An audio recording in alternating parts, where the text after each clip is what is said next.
Hello guys and welcome back for another tutorial. Today I will show you how to get your EIN, your employer identification number online very easily. So this process will take about 10 to 15 minutes to make. So let's get straight into it. First, visit the irs.gov website. It's the official IRS website provided by the American government to file your tax forms or your identification numbers to get them, etc. So just visit this website and then go to File, and then here you will have information for individuals, business and self-employed, etc. Just go to business and self-employed.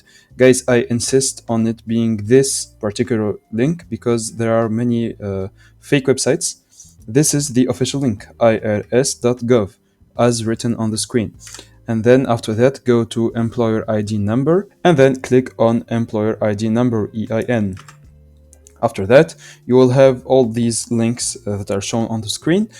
These are just help links to help you understand how all of this works. You can read them if you want, or if you want to directly apply, just click on apply for an EIN online, and you will have to fill out this little form.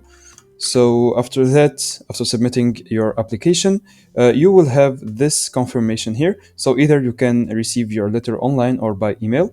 If it's online, you will get your EIN instantly, and this is how it should look like. These are 2 pages, and that's it. Now you have your EIN ready. Congrats for the new business, and I hope this tutorial helped you. Don't forget to like and subscribe if it did.